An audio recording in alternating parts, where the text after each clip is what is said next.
예배는 개념이다. 네이버 검색창에서 검색하세요.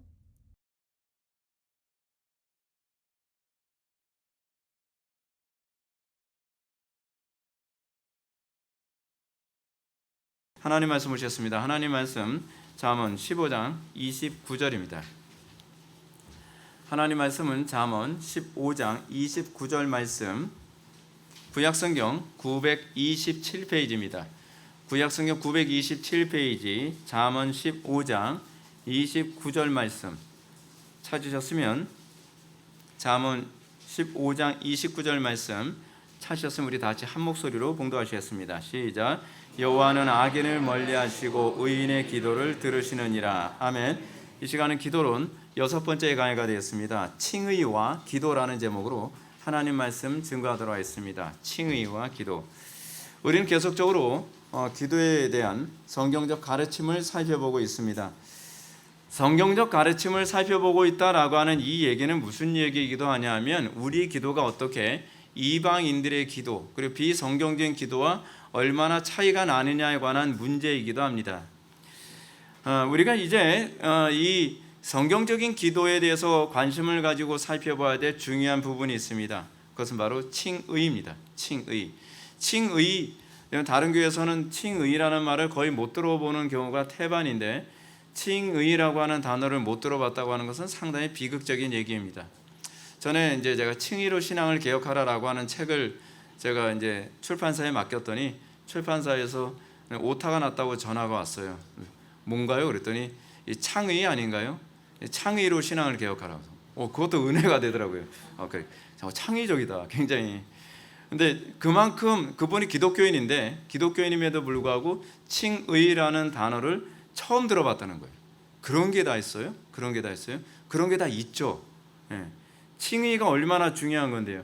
칭의라는 이 이슈가 교회사 안에서 수면 위에 올라오면 그때서부터 교회가 개혁되게 되는 현상이 나타났습니다. 칭의라는 주제는 물론 칭의라는 단어가 성경에는 없습니다. 그러나 칭의라는 단어는 굉장히 성경적이고, 칭의라고 하는 이 교리 체계가 사람들에게 알려지면서 교회가 개혁되어지고 신앙이 개혁되어지고 그리고 세상이 개혁되어지는 역사까지 나타났습니다.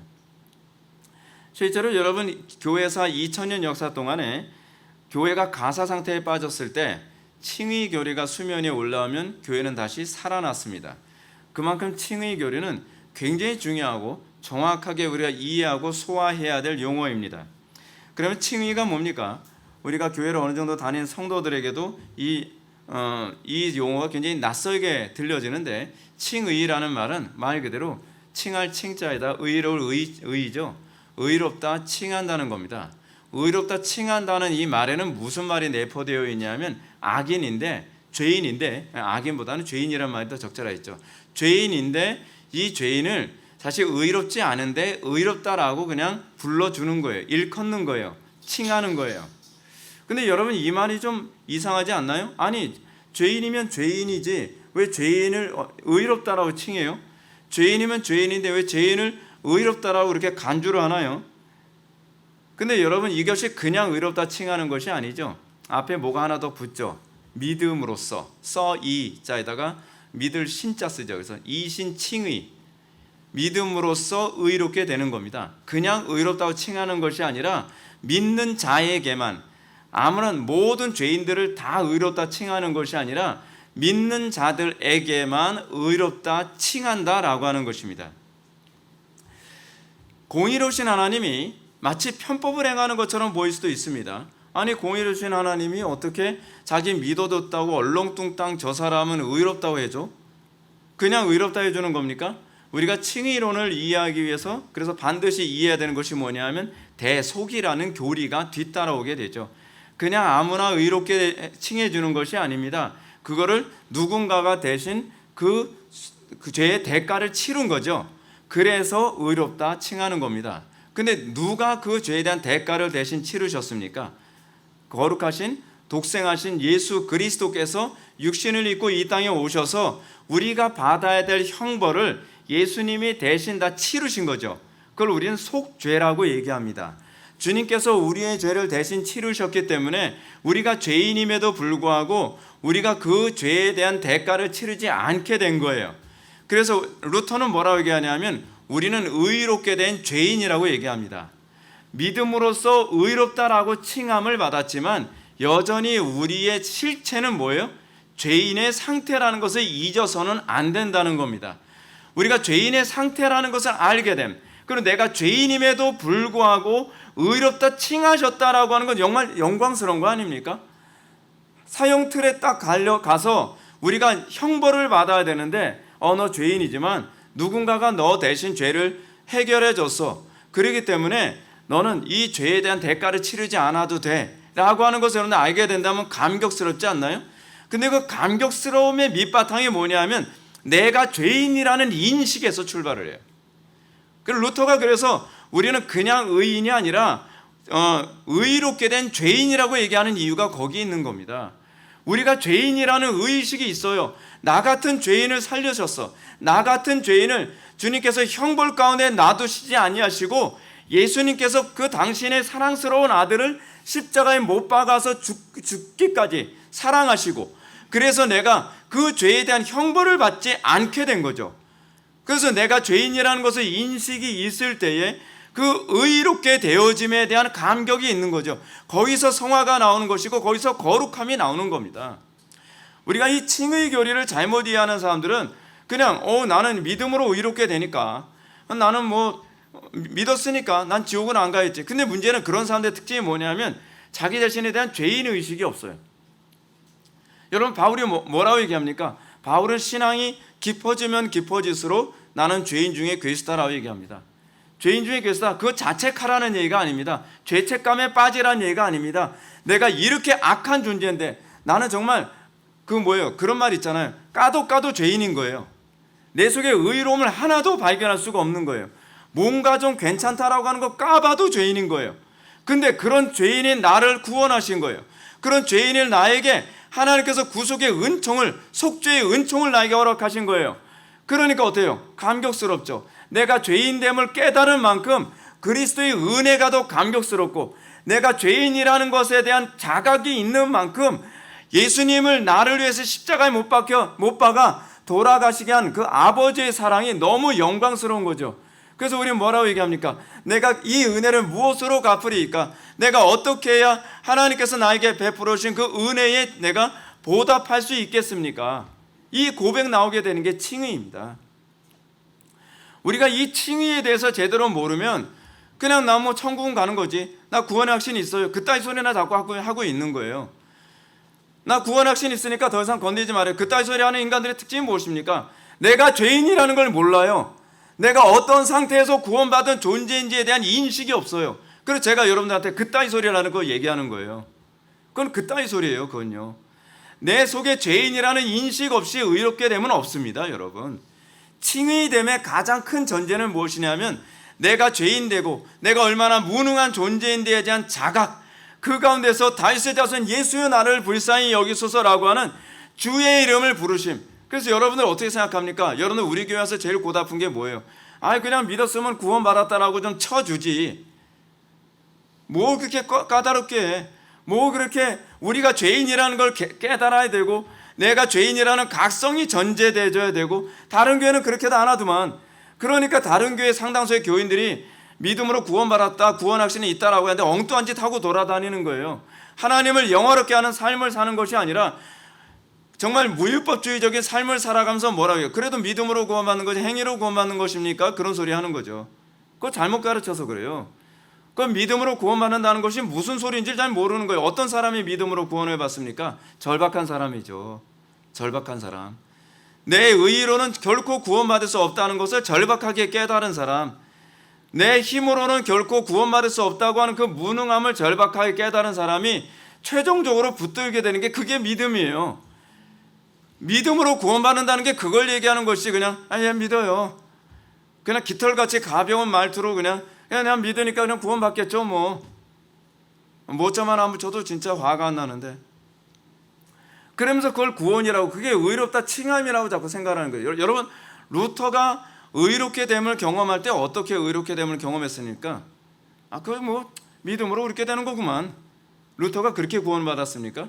아니죠. 루터가 자기의 구원을 믿음으로 그리스도를 붙잡기까지는 자신의 무능함, 자신의 악함에 대한 처절한 가운데 있었고요.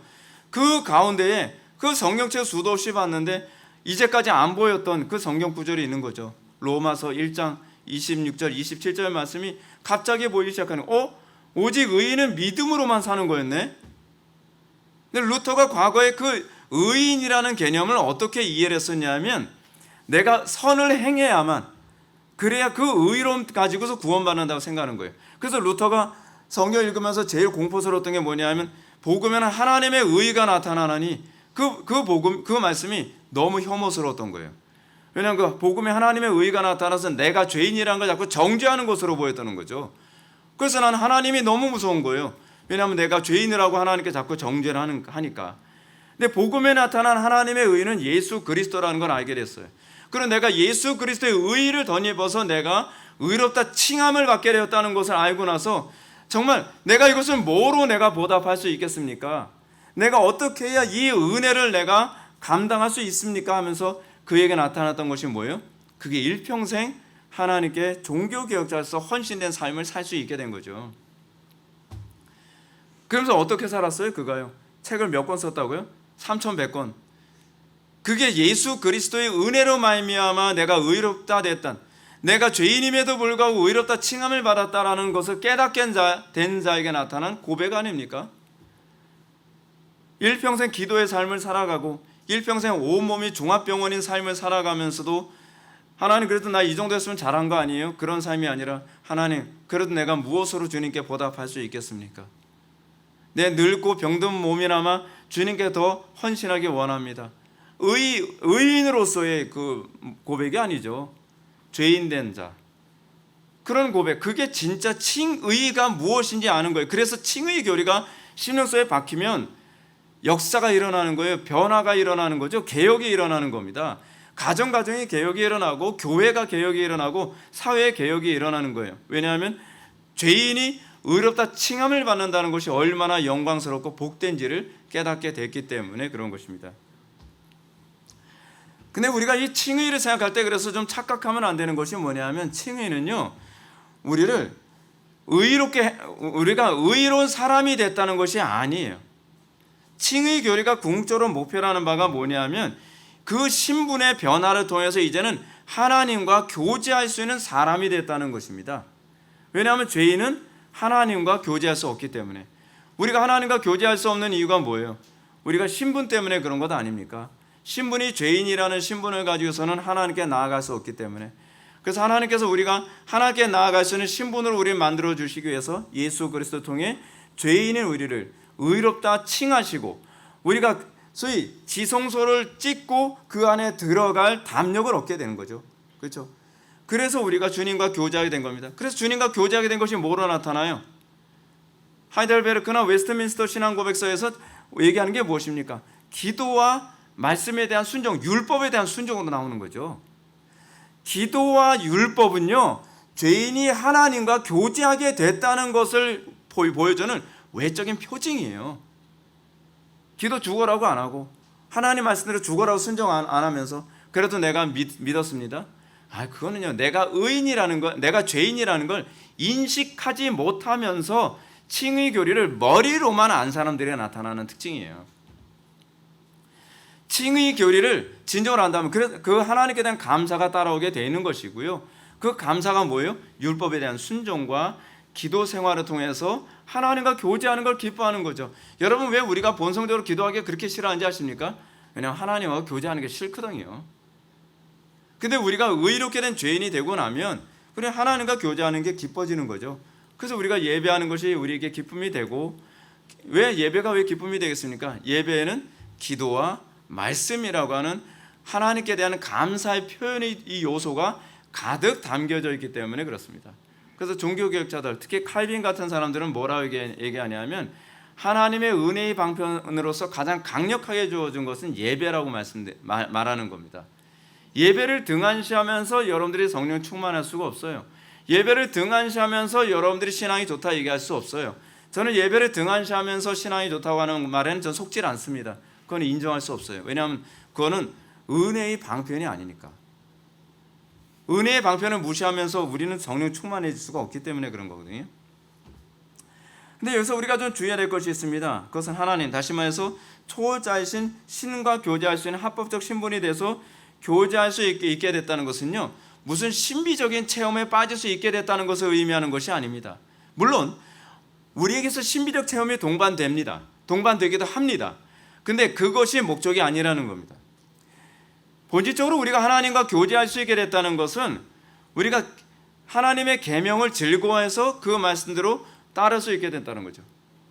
어떤 고난과 어려움이 있더라도 주님의 말씀을 따르고 준행하며 하나님을 영화롭게 하는 삶을 살 수 있게 됐다는 것. 그리고 또 뭡니까? 우리가 기도할 수 있게 됐다는 것. 그렇죠? 그래서 기도는 하나님과 관계가 합법적 신분으로 회복된 신자에게 마땅히 나타날 수밖에 없는 것이라고 얘기하는 거죠. 누가 이런 얘기합니까? 누가요? 오웬 같은 사람들이 그런 얘기 하잖아요. 우리가 하나님과 관계가 회복됐다면 기도는요, 자연스러운 거예요. 마치 뱃속에서 갓 태어난 아기가 자기 의지와 관계없이 숨을 쉬게 되는 현상 같죠. 어저께 최경화 대표가 태교에 관해서 이제 강의를 하면서 그런 얘기를 합니다. 아기들이 참 신비롭더라고요. 아기가 뱃속에서 태어나잖아요. 태어나고 나면 이 아기는요, 자동적으로 엄마 젖꼭지를 찾아간대요. 그냥 배 위에다 올려놔도 기어서 찾아간대요. 왜냐하면 엄마의 모유의 냄새가 자기 뱃속에 있었던 그 물을 양수의 냄새와 거의 똑같대요. 그래서 아이가 그 양수의 냄새를 찾아서 올라. 여러분, 그게 신자예요. 우리가 왜 말씀을 사모하게 되는지 아십니까? 그게 우리가 하나님의 생명이 오로지 말씀을 통해서만 우리에게 주어진다는 거.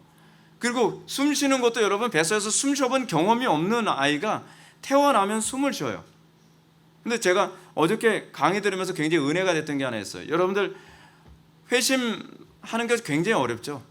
회심하는 게 굉장히 어렵죠. 근데 회심하는 게 어렵다는 게 뭐냐면, 뱃속에 있는 아이가 엄마의 몸에서 나올 때 이 아이가 이게 머리가 이렇게, 우리 사람 머리가 이게 몇 개 조각으로 이렇게 벌려져 있잖아요. 근데 엄마 뱃속에서 나올 때 이게 꽉 조여지면서 머리가 그 ET처럼 길어지면서 나오잖아요. 근데 그때 고통이요, 산모가 겪는 고통의 8배래요. 그러니까 애가 태어나서 안 울면 이상한 거죠. 예.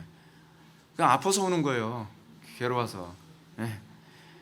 그러니까 여러분, 한 사람이 회심해서 주께로 돌아올 때 얼마나 큰 진통 가운데 태어납니까? 근데 목회자가 아무리 성도들을, 양들을 회심의 길로 인도한다고 하더라도 제가 생각해 보니까 저 사람들 아픈 거에 비하면 나는 8분의 1이구나 그런 생각이 드는 거예요. 근데 여러분, 우리가 그 과정을 통해서 태어나면서 어떻게 해요? 그리고 우리는 호흡을 하고 우리는 양식을 찾아요. 그래서 내가 생명이 있음을 알게 되는 것이죠. 여러분, 그런데 여러분, 이방 종교에서의 그 가르침의 가장 심각한 문제가 무엇인가? 칭의가 전제되질 않아요. 내가 죄인된 상태에서 하나님을 어떻게 만나는가에 관한 예의가 전제되지 않아요. 여러분, 바리새인들의 기도의 문제가 뭔지 아십니까? 바리새인들은요, 내가 죄인된 내가 어떻게 하나님을 만날 것인가 별로 그거 관심 없죠. 그냥 형식적으로 그냥 기도하는 거예요. 이방인들의 기도의 문제가 무엇입니까? 이방인들의 기도도요, 그냥 그 기도에 내가 죄 문제를 어떻게 해결하고 하나님과 교통할 것인가에 관한 개념이 없어요. 여러분, 상당수의 교회에서 여러분 기도를 가르칠 때 기도의 방법론만 가르치지 않나요? 뭐 기도 이렇게 해야 돼, 몇 시간 해야 돼, 어떻게 해야 돼? 아니요, 가장 본질적인 문제는 내가 죄인으로서 하나님과 어떻게 죄 문제를 해결했느냐에 관한 문제부터 접근해 들어가야만 합니다. 신분이 해결 안 되는데, 하나님과 관계할 수 있는 신분이 안 되는데 어떻게 방법론이 통할 수 있겠습니까? 뭐 몇 시간 기도했냐? 다 웃기는 얘기예요. 방언으로 기도하냐? 다 웃기는 얘기라는 거죠. 그리고 얼마나 부르짖고 기도하냐? 그것 다 웃기는 얘기예요. 더 본질적인 것을 접근해 들어가야죠. 그거는 부산물이에요. 부산물. 가장 본질적인 게 뭐예요? 하나님과 나하고 관계가 해결됐느냐에 관한 문제부터 접근해야 돼요. 그게 칭의예요. 칭의가 해결되지 않으면 여러분들 아무리 부르짖고 기도해도 소용이 없어요. 물론 여러분들 주의 이름을 부르는 이 문제에 있어서는 좀 차원이 다르죠. 제가 지난 시간에 말씀드렸던 것처럼 제가 반복해서 말씀드리진 않겠어요. 근데 요즘에 이 한국교회 안에서 가장 많이 확산되는 이상한 이방 종교적 기도가 뭡니까? 관상기도죠. 관상기도라는 얘기가 무슨 얘기냐면 신을 이렇게 관망하고 바라본다는 그런 기도거든요. 근데 문제는 뭐냐면 죄인된 우리가 어떻게 하나님을 관상할 수 있어요? 이 문제에서 접근하지 않는다는 것이 가장 치명적인 문제죠. 죄로 인한 하나님과 관계가 단절된 상태 문제를 도외시하고 단순히 심리학적 최면설 방법으로 내가 기도를 잘하고 있는 것처럼 사람들을 선동하고 있는 거죠. 이 기도법에는 하나님과 인격적인 관계는 전혀 염두에 두지 않습니다. 단지 심리학과 최면설이 주는 종교적 엑스타시만 가득한 거예요. 그래서 어떻게 해요? 호흡법 얘기하고 그리고 반복해서 중언부언 같은 말 반복하고 그런 거 많이 하잖아요. 이 관상기도의 가장 심각한 문제점은 뭐냐면 인간론입니다. 인간은 어떻게 바라보느냐. 여러분 우리가 하나님께 기도한다 또는 우리가 신앙생활한다 했을 때 우리가 가장 중요한 두 가지는 분명하게 해결되어져야만 합니다. 그것은 신론과 인간론입니다. 하나님이 어떤 분인지 알고서 우리가 하나님과 관계해야 될 게 아니에요. 그리고 내가 어떤 존재인지를 알고 하나님과 관계해야 될 게 아니에요. 그리고 그 관계를 알고 나면 어떻게 해요? 중보자론이 당연히 나오는 거죠. 그렇죠? 근데 문제는 신론에 대한 인식도 없고 인간론에 대한 인식이 없으니까 중보자론에 대해서도 관심이 없게 되는 거예요. 그러니까 기독론이 자꾸 무시되는 거죠. 그리스도론. 문제는 이 관상기도에게 있어서 그런 문제가 그대로 노출되어 있다는 겁니다. 관상기도에서는 인간의 상태를 어떻게 이해를 하냐면 우리는 하나님과 이미 하나의 상태라는 것을 전제합니다.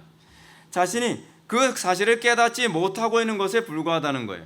그래서 여러분 관상기도하는 사람들의 특징이 뭐냐면 죄 문제를 해결하는 것이 아니라 마음을 비우는 데 주로 관심을 많이 가져요. 그래서 어떻게 하나님과 내가 합의를 할 것인가, 어떻게 하나님과 내가 오버랩 될 것인가에 관한 부분에 대한 테크닉적인 얘기, 기술적인 얘기만 자꾸 얘기하고 있는 거죠. 근데 여러분 이게 전형적인 철학이라니까요. 이게 전형적인 해결주의고요. 이게 영지주의고 이게 뉴에이지예요. 왜 천주교나 불교에서 가르치는 이 관상기도가 잘못되느냐?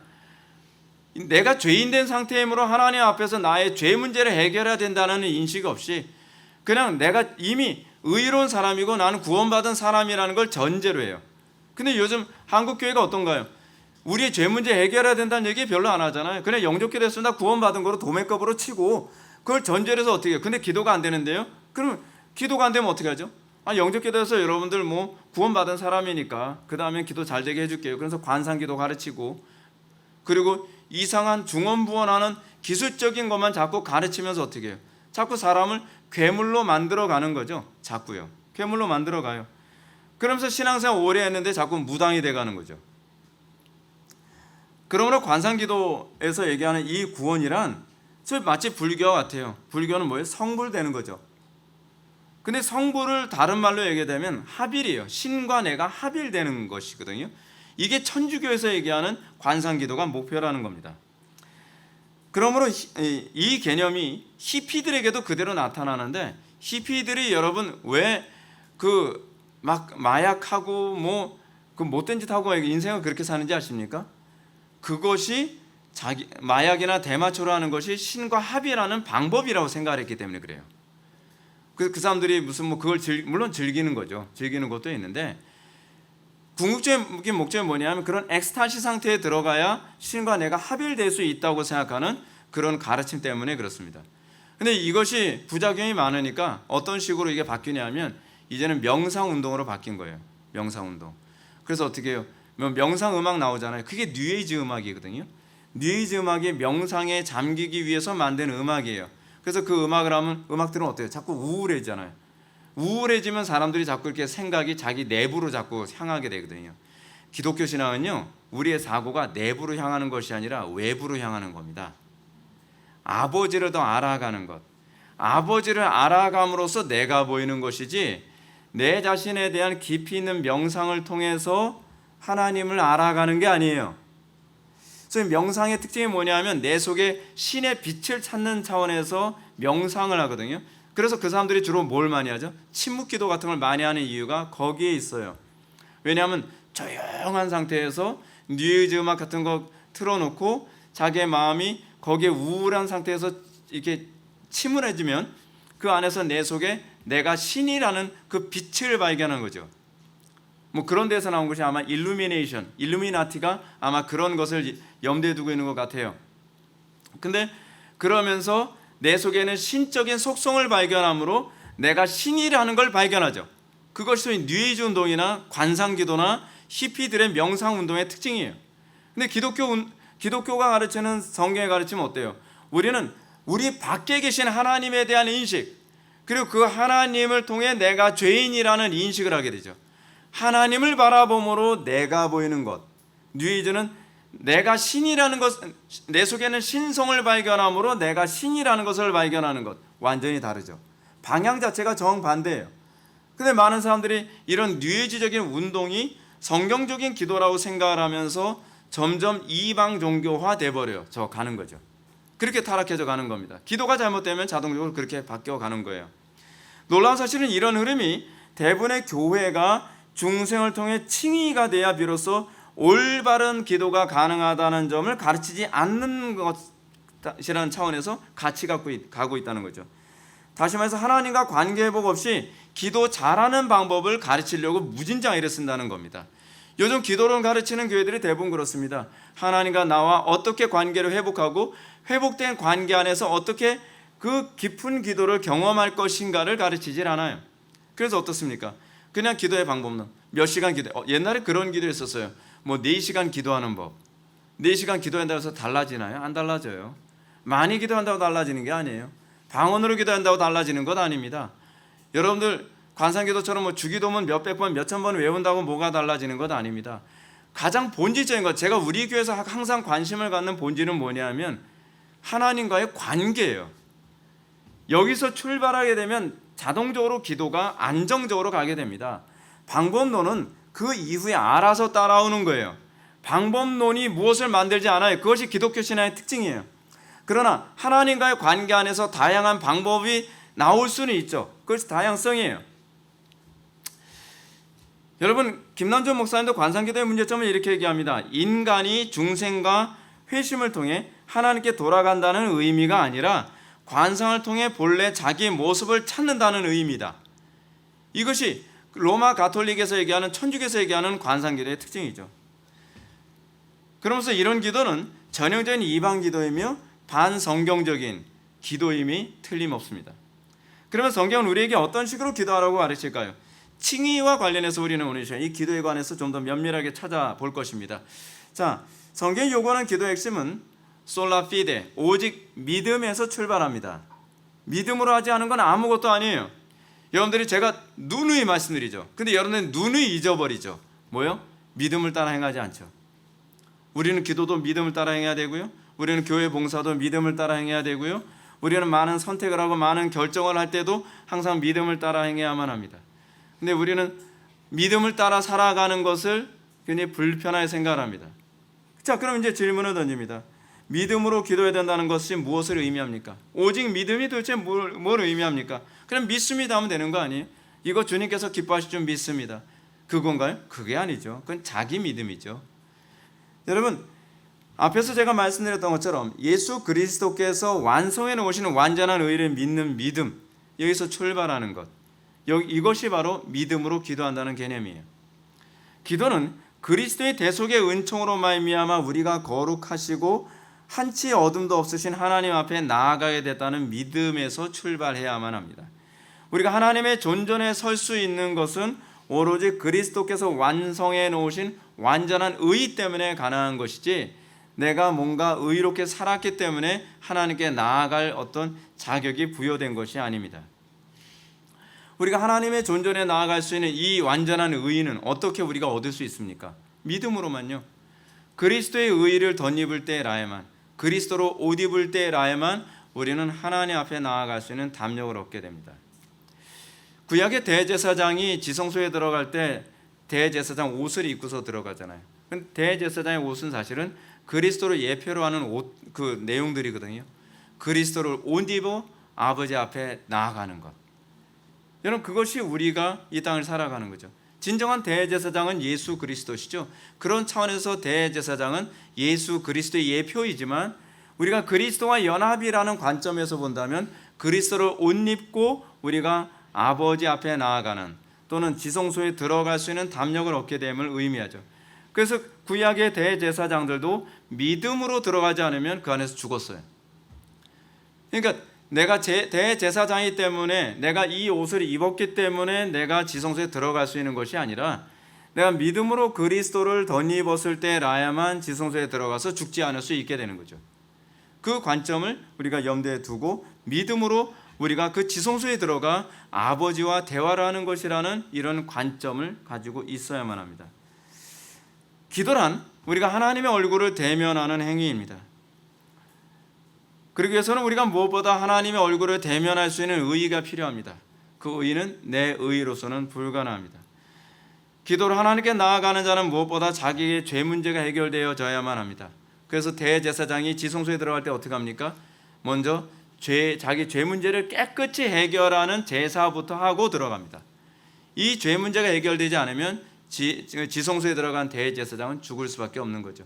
이것은 신약시대의 성도들이 예수 그리스도의 보혈의 피로 말미암아 물론 그 당시에 대제사장도 똑같습니다. 이 예식 자체가 그를 구원해 주진 않아요. 그가 믿음으로 피 뿌리는 예식을 했을 때라야만 들어갔을 때 죽지 않는 거죠. 이렇게 하나님과의 관계 안에서 신분적 해결이 되고 난 다음에 우리가 담대히 지성소에 들어갈 수 있게 되고 아버지를 대면할 수 있게 되는 것입니다. 제 문제를 해결하지 않고 특별한 수행 방식으로 기도한다는 것은 성경의 논리에 합당하지 않고요. 이런 거짓된 가르침은 오히려 우리로 하여금 하나님으로부터 더 멀어지게 만듭니다. 하나님은 결코 죄인의 기도를 듣지 않으십니다. 오늘 본문 말씀 잠언 15장 29절 말씀처럼 여호와는 악인을 멀리하시고 의인의 기도를 들으시느니라. 여호와께서는 악인의 기도를 듣지 않으십니다. 여러분 우리 주변에 그런 사람들 있지 않나요? 기도 무지 많이 하고 응답 잘 받고 기사와 이적 행하는데 인생은 사는 거 보면 개차발이에요. 도덕성 꽝이에요. 전에 이 매스컴에 이제 그런 얘기가 올라왔는데 어떤 여자 목사님, 제가 여자라는 부분을 강조해서 얘기하는 건 아니에요. 근데 어떤 여자 목사님이 음식점에 딸하고 같이 들어왔던가 같이 가지고서 식사를 하는데 기껏 고기 다 먹고 나서 고기가 별로 좋지 않다고 돈 절대로 낼 수 없다고 박박 우겨가지고서 매스컴까지 탄 유명 인사가 된 분이 있어요. 도대체 전 개인적으로 그래요. 왜 그런 분들은 목사님이 되시려고 그렇게 애를 쓰셨는지 모르겠어요. 신앙이 뭔지를 모르시는 분이시거든요. 여러분 우리는 거룩해야 우리는 천국 가는 거 아닙니다. 그렇다고 해서 우리가 믿음이 있는데 행동은 개차발해도 된다고 하는 것도 아닙니다. 우리가 믿음이 있다고 한다면 우리에게 나타나는 것은 자동적으로 거룩이죠. 근데 그 거룩은 구원받을 조건으로서의 거룩이 아니라 대속의 은혜에 대한 감격을 아는 사람들의 거룩이죠. 근데 문제는 뭐냐면 그런 사람들 대속의 은혜를 내가 아무리 봐도 그 사람 잘 모르는 사람 같은데 기도 응답 되게 잘 받아요. 예언도 해주고요. 그렇지 않으면 은사도 많이 나타나고 기도도 몇 시간씩 4시간 5시간씩만 한다고 해요. 경건의 능력은 하나도 안 나타나는데 그 기도는 분명히 기억하십시오. 하나님께서 들으시는 기도 아닙니다. 그럼 누가 들으실까요? 다른 어떤 좀 얼굴 시커먼 놈이 들을 수도 있어요. 시커먼 놈 누굴까요?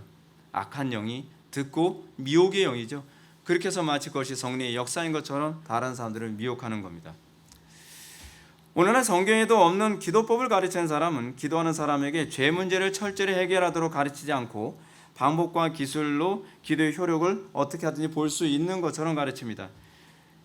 이런 가르침에 익숙해진 사람은 항상 기도하지만 신기하게도 결코 거룩해지지 않습니다. 항상 기도하는데 거룩해지질 않아요.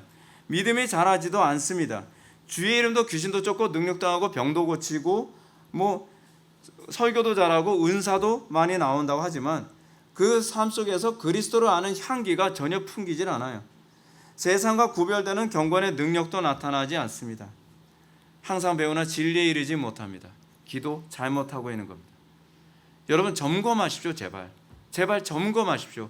기도하는데 내가 안 변한다? 그건 기도를 잘못하고 있는 거예요. 기도하는데 내가 안 변해도 되는 거 없습니다. 어떤 분은 그렇게 기도해도 안 변할 수도 있는 거 아닌가요? 안 변할 수도 있는 게 아니라 기도를 잘못하고 있는 거예요. 정상적으로 기도하고 있으면 바뀌어야 돼요. 그것이 정상이에요. 근데 우리는 그걸 점검을 안 해요. 점검을 하라 그러면 굉장히 기분이 나빠해요. 근데 점검해야 돼요. 왜냐하면 여러분들에게 시간이 많지 않기 때문에 그렇습니다.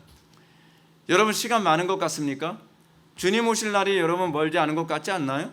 저는 주님 오실 날을 떠나서 저는요, 내가 주님 앞에 설 날이 멀지 않을 수도 있겠다는 생각이 점점 많이 들어요. 점검해야죠. 왜 나에게는 경건의 능력이 안 나타나는가? 왜 나는 항상 배우나 진리에 이르지 못하는가? 나는 왜 기도한다고 하는데 그 기도의 능력이 제대로 나타나지 않는가? 점검해야죠. 근본적인 것부터 점검해야 돼요. 놀랍게도 이런 거짓된 가르침에 대부분의 교인들이 거부감을 느끼지 않고 점검하지 않는 이유는 간단합니다. 자기의 칭의에 대한 분명한 이해가 없기 때문에 그렇습니다. 자기 자신의 신앙에 대해서 명확하게 점검하려 들지 않기 때문에 그래요. 그래서 어떻게 해요? 내 귀에 달콤한 설교를 찾아다니죠. 나를 의인이라고 아예 규정해주고 얘기해주는 설교를 되게 원하죠. 근데 여러분, 그거 독입니다. 여러분들 달게 느껴지만 그게 여러분들 속에서 여러분들 영혼을 다 죽입니다. 한국교회 왜 이 지경 되는지 아십니까? 자기 귀를, 가려운 귀를 긁어줄 스승만 따라다니니까 이 지경 된 거예요. 정신 못 차리죠. 이 지경까지가 안 돼도 정신 못 차립니다. 하나님께서는 죄인들을 물리치시고 의인의 기도에만 귀를 기울이십니다. 이 말씀을 염두에 두고 기도에 집중하십시오. 그러나 여기도 우리가 조심해야 될 부분이 있습니다. 그것은 우리가 하나님의 존전에 나아가기 위해 필요한 의로움은 우리의 의로움이 아니라 그리스도의 의라는 것을 기억해야 된다는 거죠. 근데 이 부분과 관련해서 제가 두 가지 양태를 제가 좀 말씀드리고 싶습니다. 그리스도의 의만 필요하다라고 해서 여러분들의 경건이 필요 없다는 얘기가 아닙니다. 여러분들의 경건이 필요합니다. 그러나 그것이 아버지 앞에 나갈 수 있는 근거가 아니라는 것뿐이죠. 여러분, 우리는요, 신앙생활하면서, 우리 기도 생활하면서 기도를 실패하는 대표적인 두 가지 사건이 있습니다. 하나는 뭐냐면 불경건하게 살았기 때문에 기도가 안 되는 사람이 있고요, 경건하게 살았기 때문에 기도가 안 되는 사람이 있습니다. 경건하게 살았기 때문에가 어떻게 해당이 되나요? 들어보시면 알 수 있습니다. 첫 번째로 우리가 불경건한 삶 때문에 우리가 기도가 안 된다는 이유는 나의 불경건한 모습 때문에 내 의로는 아버지께 나아갈 수 없다고 하는 자기의적 태도 때문에 그렇습니다. 여러분들이 하나님께 나아가는 건요, 여러분들이 얼마나 의로운 삶을 살았느냐는 아버지 하나님은 별로 관심이 없습니다. 우리는 왜 자꾸 내 의를 가지고 하나님 앞에 나아가려고 하는지 몰라요. 여러분들이 불경건하게 살았든 경건하게 살았든 여러분들이 하나님께 나아갈 때 여러분들이 필요한 것은 오직 믿음일 뿐입니다. 우리는 오로지 예수 그리스도의 의를 덧입어 아버지께 나아갈 뿐입니다. 여러분들이 불경건하게 살았으면 어떻습니까? 그때야말로 더 아버지께 나아갈 조건이 잘 구비됐다는 거 아십니까? 왜요? 마음이 가난해지잖아요. 여러분들이 불경건하게 살았든지 여러분들이 죄를 범했든지 그랬을 때 어때요? 심령이 가난해지잖아요. 다윗처럼 기도하게 되지 않습니까? 나를 주님 앞에서 멀리하지 마시고 주의 성령을 내게 거두지 마옵소서. 우리가 놀라운 게 뭐냐면 다윗이 우리아의 아내 밧세바를 범하고 나단의 책망을 듣고 난 다음에 그가 기록했던 이 시편은 성경이 됐어요. 여러분, 다윗이 범죄한 이후에 기도했기 때문에 그 기도가 더 형편없는 것이 아니라 그럼에도 불구하고 그가 그리스도를 붙들고 기도했기 때문에 그 기도조차도 성경이 될 수 있었다는 것을 기억해야만 합니다. 하나님께서 원하시는 것은 상한 심령이지 우리의 의로운 행동이 아닙니다. 여러분들 얼마나 의롭게 살았냐? 너희가 의롭게 살았으니까 오늘은 네 기도 좀 더 잘 들어줄게. 그거 아니거든요. 하나님께서는 네가 믿음으로 기도했느냐, 믿음으로 기도하지 않았느냐, 네가 그리스도의 의를 덧입어 기도했느냐, 아니면 네 의로 덧입어서 기도했느냐, 하나님께서 그것에 대해서 질문을 던지시는 거죠. 사탄은 여러분들에게 어떻게 작용합니까? 계속적으로 여러분들의 의에 관한 문제를 가지고 여러분들을 정죄합니다. 참수합니다. 야, 네가 그따위로 인생을 살았는데 오늘 하나님께서 네 기도를 받으시긴 하겠니? 야, 나라도 안 받는다. 그건 막이니까 안 받는 거예요. 예. 여러분, 사탄은 끊임없이 우리의 의의를 자극을 합니다. 야, 그래도 하나님께 나아갈 뭔가 건덕지라도 있어야지. 네가 오늘 하루 산 거 보면 아침부터 저녁까지 그냥 개차발이잖아. 근데 무슨 면목으로 네가 하나님께 나아가니? 그랬을 때 우리는 어떻게 나와야 됩니까? 사탄아 물러가라. 너는 나를 넘어지게 하는 자로다. 하나님께서 원하시는 것은 나의 의의가 아니라 그리스도의 의의라는 것을 다시 묵상하며 우리는 하나님께 이렇게 기도해야 됩니다. 하나님, 나는 죄인입니다. 나는 무능합니다. 그래서 예나 지금이나 주께서 내 기도를 들으시는 근거는 항상 그리스도의 의의를 기초로 해서 들으신 줄 믿습니다. 우리는 그런 차원에서 하나님께 나아가야 되죠. 하나님께서는 이렇게 죄에 대해서 무너진 성도의 기도를, 그런 자녀의 기도에 귀를 기울이신다는 거 알고 계십니까? 시편 34편 18절에 보면 여호와는 마음이 상한 자에게 가까이 하시고 중심에 통회하는 자를 구원하시는도다. 또 하나님께서 말씀하십니다. 하나님이 구하는 제사는 상한 심령이라. 하나님이여 상하고 통회하는 마음을 주께서 멸시치 아니하시리이다. 하나님께서는 상하고 통회한 심령, 정말 애통해하는 심령, 그 죄 때문에 넘어져서 심령이 가난해진 그 심령에 대해서 하나님께서는 긍휼히 바라보십니다. 하나님은 우리가 죄를 범하고 기도 나왔을 때, 아이고, 너는 벼룩도 낯짝에 있지, 네가 무슨 낯짝으로 나에게 오니? 그러지 않는다는 거죠. 여러분, 탕자의 비유를 기억해 보십시오. 탕자가 죄 짓고 돌아왔을 때, 야, 네가 무슨 면목에 나한테 왔니? 그러지 않으시죠. 탕자가 와서 오히려, 아버지, 저는 죄인입니다. 아버지, 저는 아버지께 아무것도 내세울 자격이 없습니다. 근데 하나님께서 원하시는 게 뭐죠? 네가 돌아왔으니 내가 잔치를 베풀리라. 하나님께서는 우리가 아무리 불경건에 살았다 할지라도, 하루를 실패했다 할지라도, 아닌 일주일을 실패하고 한 달을 실패했다 한다 할지라도 하나님께서는 찾아오는 그 자녀들을 긍휼히 여기시고 그 기도를 들으시고 오히려 다시 일으켜 세워주시길 원하십니다. 제가 누누이 말씀드리는 거지만 여러분들이 가장 잘못하는 것은 일어나지 않는 것이지 넘어지는 게 아닙니다. 우리는 끊임없이 넘어집니다. 그러나 우리는 넘어지는 것은 괜찮지만 일어나지 않는 것은 괜찮지가 않습니다. 우리가 넘어지는 것은 항상 하는 일입니다. 왜냐하면 우리는 약하기 때문에 그렇습니다. 하나님도 아십니다. 그러나 일어서지 않는 것은 하나님을 더 이상 믿음으로 다가가지 않겠다는 얘기거든요. 그렇기 때문에 여러분들 넘어졌다고 사탄의 참소에 귀를 기울이지 마시고 넘어지더라도 다시 그리스도의 의의를 그리고 하나님의 긍휼히 여기심을 바라보며 일어서는 저와 여러분들 되기를 바랍니다. 여러분, 두 번째로 하나님께서 우리의 기도를 듣지 않게 되는 이유가 무엇이겠습니까? 그건 뭐냐면 우리의 의 때문입니다. 우리가 자신의 경건한 행위 때문에 기도를 실패하는 경우를 우리 많이 보게 됩니다. 어떤 분은 그런 얘기합니다. 물론 저도 많이 겪었던 부분입니다. 하루를 굉장히 경건하게 살았어요. 아침부터 뭐 성경 열심히 보고 경건하게 살고 규칙적으로 살고 정말 이 정도면 난 거의 천사가 다 된 것 같아. 막 그렇게 생각할 만큼 정말 괜찮게 살았다고 생각을 하는데 그날 저녁에 무릎 꿇고 기도하면 기도가 도무지 안 되는 거예요. 왜 이렇게 기도가 안 되지? 근데 저만 그랬나 했더니 다른 분들한테도 그런 얘기 했더니 저도 그랬는데요, 그런 거예요. 근데 그 이유가 뭐냐면 내 의의를 가지고 하나님께 나아가려 했기 때문에 그렇습니다. 우리가 얼마나 개차발로 살았든지 우리가 얼마나 의롭게 살았든지 하나님 앞에서 보시기엔요 도토리 키재기입니다. 하나님 보시기엔요, 야, 그게 그거야. 넌 조금 경건하게 살았다고 너는 그렇게 생각할지 모르지만 내가 보기에는 다 가치 없을 정도로 너희의 의의는 누더기 같아 라고 주님은 그렇게 보시죠. 그래서 우리가 얼마나 경건하게 살았든 불경건하게 살았든 우리는 예나 지금이나 동일하게 하나님께 나아갈 때는 그리스도의 의의를 덧입어야만 합니다.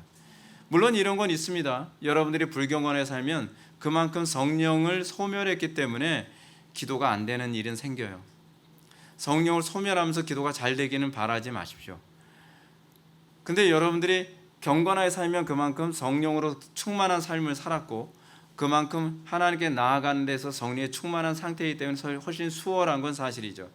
그러나 가장 중요한 문제는 무엇이냐면 우리가 아버지께 나아가는 것은 얼마나 성령 충만했느냐보다는 그리스도의 의의를 힘입었느냐, 그렇지 내 의의로 나아가려고 했느냐에 관한 문제라는 것을 절대로 잊어서는 안 된다는 것입니다. 어찌됐든 자신의 의로운 삶도 하나님의 존전에 나아갈 어떤 근거가 되지 못합니다. 경건하게 살았다고 하더라도 그 일은 여전히 하나님 앞에서 심판받아 마땅한 죄인의 삶일 뿐입니다. 우리가 삶의 매 순간순간마다 하나님의 존전에 서기 위해 필요한 것은 오로지 그리스도의 의일 뿐입니다. 그리스도의 의를 힘입지 않고서는 아버지 앞에 설 어떤 존재도 성립되지 않습니다. 그러나 앞에서 언급했던 관상기도는 철저히 자기 의를 기초로 한다는 점에서 그 문제가 심각합니다. 예수님의 지역처럼 그들은 말을 많이 하여야 하나님께서 들으신다고 생각을 합니다. 그리고 말을 많이 하여야라고 하는 이런 얘기는 또한 우리가 많은 시간을 기도해야 하나님께서 들으실 것이다라고 생각하는 것과 별반 차이가 없죠. 많은 사람들이 자꾸 착각하는 게 뭐냐면 너 기도를 적게 해서 그래. 물론 기도를 적게 해야 된다는 얘기는 아닙니다. 그러나 기도를 많이 해야 하나님께서 들으신다고 생각하는 것, 또는 기도를 오래 해야 하나님께서 들으실 거라 생각하는 것은 저는 이제 이방 종교적인 사고방식이라는 것 또한 기억해야만 합니다. 우리는 하나님과 친해서 말을 많이 하게 되는 것이죠. 마치 이거와 똑같습니다. 여러분 친한 사람과 같이 있으면 말을 많이 하게 됩니까? 아니면 말을 적게 하게 됩니까? 말을 많이 하게 되죠. 얘기 오래 하게 되죠. 근데 우리가 생각을 바꿔서 한번 해봅시다. 말을 많이 해야 친해지나요? 시간을 오래 같이 있어야 친해지나요? 뭔가 영적으로 잘 맞지 않고 생각도 안 맞는 사람하고 오래 있으면 그만큼 원수 될 수 있는 확률이 더 많아져요. 얘기하는 것 자체가 다 상처가 되고 오래 있으면 있을수록 더 주먹 싸움으로 갈 확률이 점점 높아져요.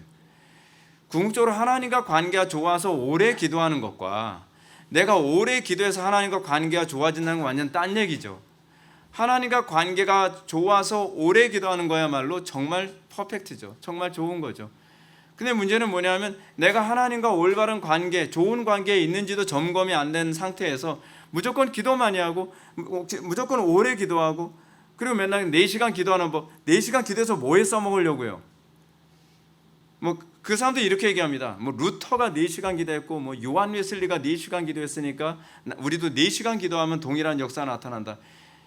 야, 참 사람들이 왜 이렇게 바보 같을까요? 루터가 왜 4시간 기도할 수 있었고 요한 웨슬리가 왜 4시간 기도할 수 있었는지에 대해서는 생각을 안 해요. 항상 표면적인 거, 율법적인 거, 형식적인 거. 간혹 가다가 사람들이 이제 우리 교회 와서 그런 얘기합니다. 목사님 교회는 어떻게 해서 애들이 이렇게 경건하게 예배할 수 있게 됐나요? 그럼 자꾸 어떤 프로그램 사용했냐요? 어떤 교육을 사용했냐요? 자꾸 방법론을 자꾸 물어봐요. 방법론이 아니거든요. 관계거든요. 관계. 근데 이 관계라는 말을 이해를 못해요. 관계라는 말을. 그러니까 가정 세미나 같은 거 하시는 분들이 이 본질을 잘 깨닫지 못하는 분들은 자꾸 어떻게 합니까? 아내에게 이렇게 해줘야 좋다, 저렇게 해줘야 좋다. 근데 그렇게 해서 문제가 아니거든요. 더 본질적인 문제, 그 관계의 본질이라고 하는 부분을 관심을 안 가지면 안 되죠. 여러분 하나님과 관계도 안 된 상태에서 나는 너무 바쁘기 때문에 루터처럼 난 4시간 기도한다. 아무짝에 소용이 없습니다. 관계가 돼 있기 때문에 루터는 그것을 선택하게 되는 거죠. 관계가 안 되는 사람은요 그렇게 안 됩니다. 되지도 않아요 사실은요. 그렇게 한다고 하더라도 루터 같은 결과가 안 나와요. 루터 같은 열매가 안 나온단 말이에요. 왜냐하면 본질은 관계이기 때문에. 칭의론의 핵심은 무엇이냐면 관계예요. 관계. 내가 막 살아도 천국 간다는 얘기가 아니라 하나님과 내가 어떤 관계 가운데 들어갔느냐에 관한 얘기가 칭의거든요. 그러면 우리는 이렇게 자기의 정성과 의로 응답의 수단을 삼으려 하는 이방인적인 기도 태도를 철저히 경계해야만 합니다. 자기 의야말로 우리가 하나님께 나아가는데 가장 큰 장애물입니다. 우리가 하나님께 나아가는데 무조건 우리가 잊어서는 안 되는 것은 그리스도의 의일 뿐입니다. 그래서 솔라 피데, 오직 믿음이라는 교리가 그래서 나오는 것이죠. 그래서 칭의 교리를 우리가 바르게 이해하고 기도한다면 우리는 다음 같은 말로 기도를 시작해야만 합니다. 주여, 저는 주님 앞에 감히 설 수 없는 죄인입니다. 저는 주님 앞에 설 어떤 의의도 없습니다. 그러나 예수님께서 우리를 위해 이미 완성해 놓으신 의의를 힘입어 기도의 자리에 나왔습니다. 오늘 이 시간 그리스도의 의를 힘입어 아버지의 존전에 나아갈 담력을 주시고 우리의 기도를 듣고 응답해 주옵소서. 여러분들이 이렇게 기도를 들어가셔야만 할 것입니다. 기도하시겠습니다. 고맙고 자비로우신 하나님, 주님께서 우리를 위해서 예수님을 이 땅에 보내주시고 또 우리의 죄를 대속하셔서 우리를 구원해 주심을 감사하나이다. 우리가 그 은혜를 힘입어 그 의의를 힘입어 우리가 날마다 믿음으로만 살게 하여 주시고 날마다 그 안에서 우리가 아름다운 열매를 맺을 수 있도록 은혜 베풀어 주옵소서. 예수님의 거룩하신 이름으로 기도드립나이다. 아멘.